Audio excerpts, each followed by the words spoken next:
Hi, and welcome to Terribly Fun Films. And we have yet another DragonCon Countdown review. Today we're looking at the straight DVD 2008 animated fantasy film, Dragonlance, Dragons of the Autumn Twilight. Dragonlance is an offshoot of Dungeons and Dragons, and I believe was originally books. They're still ongoing. I know they're a book series, but I believe that's how Dragonlance got started. And this particular movie, based on the first novel in the Dragonlance series, garnered quite the impressive voice cast. Kiefer Sutherland, Lucy Lawless, Michael Rosenbaum, aka the reason I'm doing this review now as part of this ongoing series, because he'll be at DragonCon, Michelle Trachtenberg, and I have so many questions as to how that happened. You'll see what I mean as we go through this review.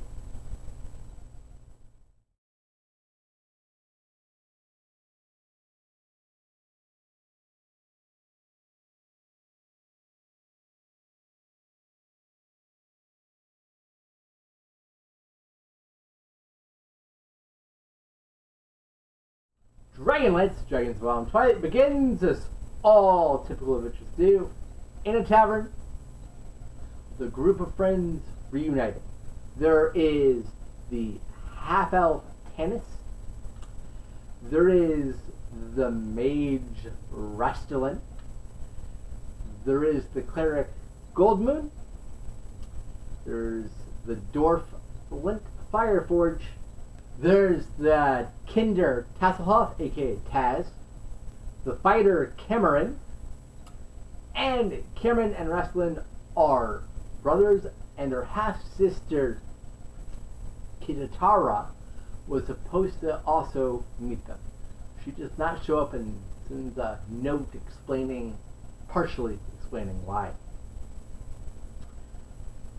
This sends them to question a few things, and they all have these stories of how when they were coming to this tavern to meet, they got stopped by goblins who are basically being bolder than they typically are, and this makes them very curious about certain things, whereas Tanis has been searching his entire life for proof that the old gods existed, and he finds one when the cleric Goldmoon saves somebody's life in the tavern.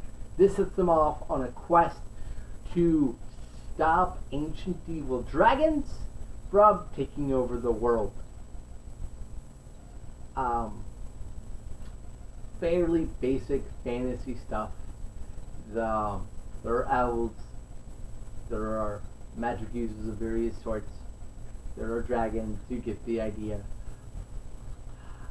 I actually already had plans to review this movie before I even started doing the DragonCon Countdown review. It was going to be the fourth film in my look at all the Dungeons and Dragons movies, because there are 3 live-action ones, this movie, and then there's something called Scourge of the World, I believe, which is a CGI choose-your-own adventure interactive movie, which I'll review instead of this one now for that particular upcoming event.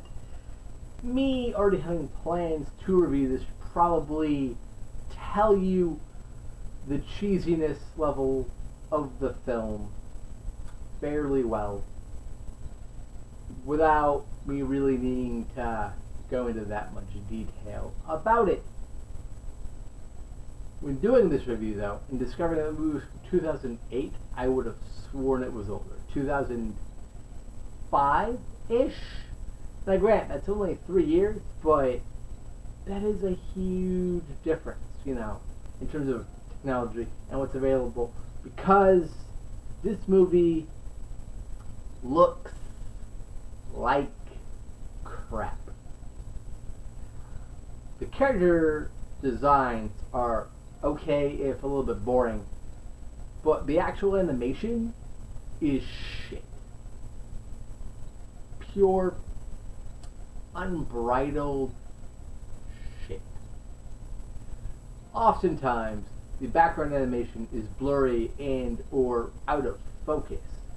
The character animation is stiff. And the biggest reason I thought this movie was older than it was is it combines both CGI and 2D, traditional hand-drawn animation. And I don't mean something like cell shading or the background and such are CGI and everything else is 2D. No, no, no, no, no. A lot of the main characters are traditionally drawn, and a lot of the main bad guys are CGI. And this is some horseshit CGI. I can only imagine that it probably looked awful when it came out. It's very jerky. It is poorly rendered. It's awful CGI. And then there are times where the characters will turn to CGI. Certain characters can transform from a human or an elf or, whatever they are, into a dragon. And in their human, elf, whatever state, they're 2D. Then they'll transform into a dragon, and the dragon will be CGI.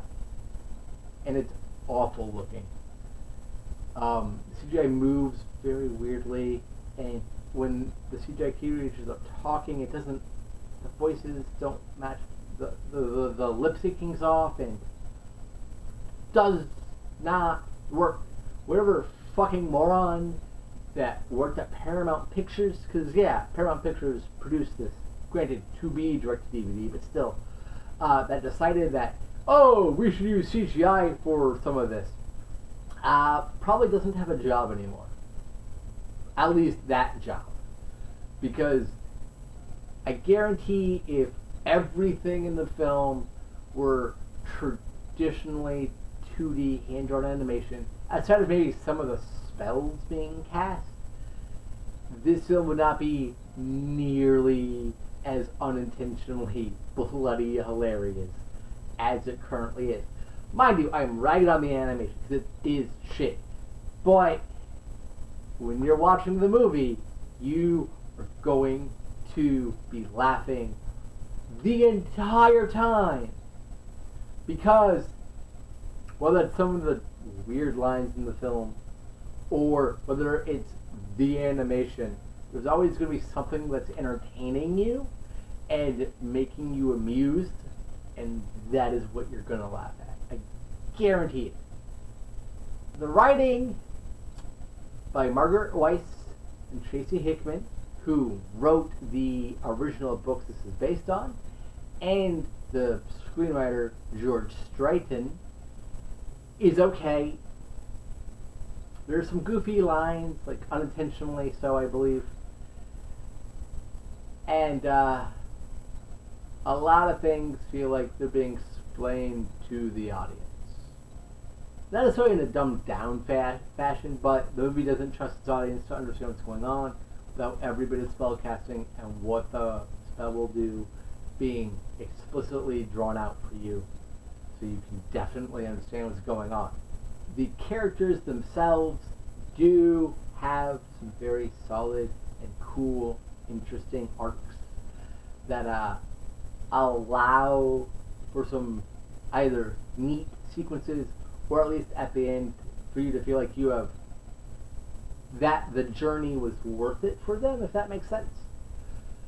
But again, this is based on a book, so a lot of that must have come from then, given that the authors of the book helped write this.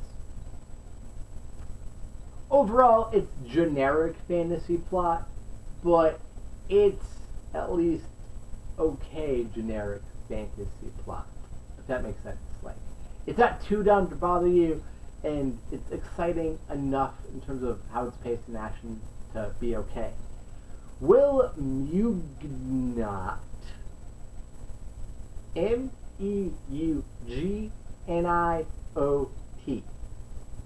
Will, however you say that last name, is the director, and it is an ambitious directing job.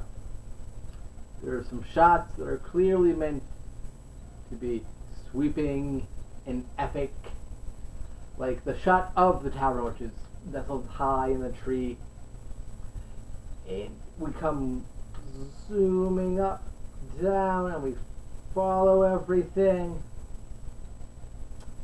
We come craning down as we see the mighty tree, the building on it, these stairs that wrap around it, and we settle upon some of our characters arriving right in front of it. I can appreciate the ambition, but unlike in something like Stan Lee's Mighty Seven, where that ambition paid off in making the action more kinetic and the movie overall more energetic, this feels like you were told you would have $10 million to make a movie, but you wound it up only half of that. Certain things had to give. You know what I mean? This doesn't feel like the right way to do that shot, given the, as previously discussed, terrible animation, and given the clearly low budget of the film. The action scenes themselves are okay. It is fun for me to see these sort of fantasy things. See spellcasters doing their thing, seeing magic arrows definitively hitting their targets, stuff like that. But they're unimaginatively choreographed to where you can probably guess how the scene would play out just if I described one to you. Some goblins, like a literal horde of goblins, are chasing our main characters because they want Gold Moon's staff.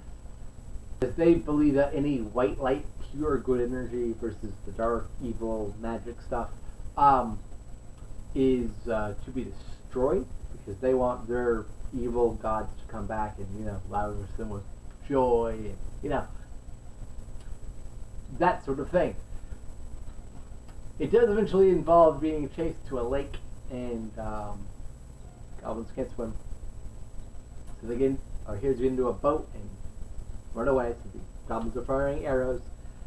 As I'm describing this to you, you can probably picture in your mind, even if you know what the characters look like and the character designs, how in an animated movie that it's not that ambitiously directed, how it would look. And you'd be right. And that's disappointing. They're not bad per se, but there's very little style there to make it truly memorable. Carl Priester's score is really effing good. It's definitely one of the best parts of the movie.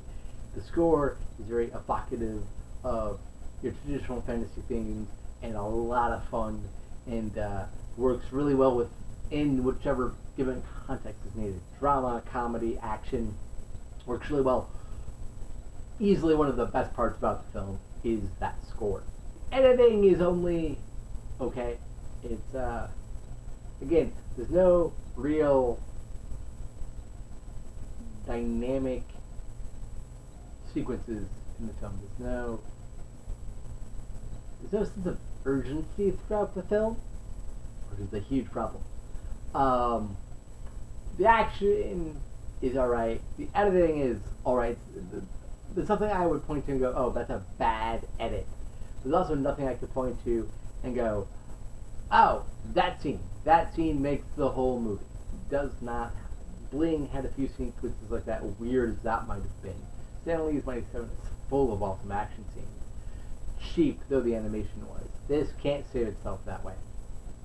Helping things along, though, incredible voice cast. Incredible. And they all deliver good performances. It's inexplicable to me.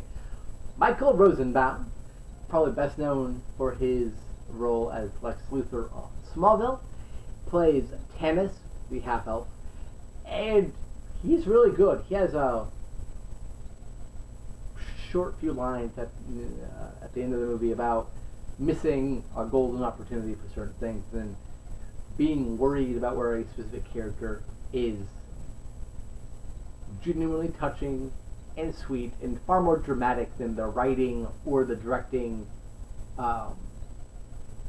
would actually have it been if it were a different actor in that. He brings a lot to the role. Candace is also our focal point character. He's the one with the biggest arc, definitely the most engaging arc. And I think he does a really good job here. Kiefer Sutherland as Raistlin is pretty good. It still sounds like Kiefer Sutherland. I'm not sure how good of a job Kiefer Sutherland would ever be at just disguising his own voice.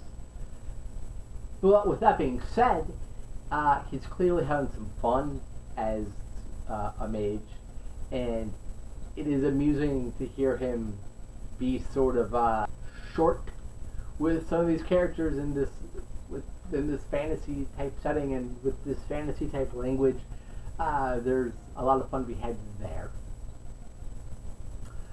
Goldmoon is voiced by Lucy Lawless, who is no stranger to fantasy, obviously Xena, but she's also done quite a bit of voice acting as well, and she's really awesome here.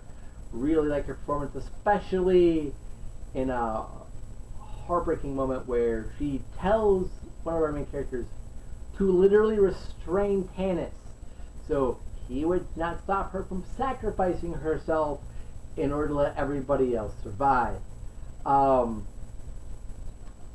Again, writing's only okay. It feels like exposition heavy, that sort of thing. But the voice acting is very committed, and it makes that scene work. Playing the dwarf Flint is Fred Takascore.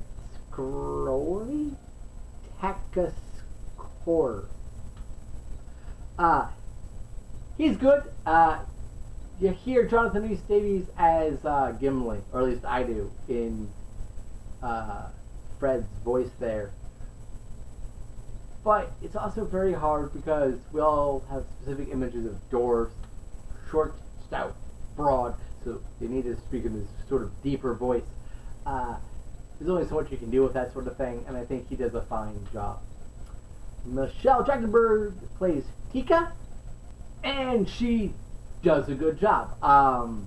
She imbues the character with a lot of sympathy. The character was abandoned as a baby and taken in by an innkeeper, and it's there that kind of certain things start off, and she really wants to, go on an adventure, that sort of thing, and that earnest heartfulness is very well put into the performance.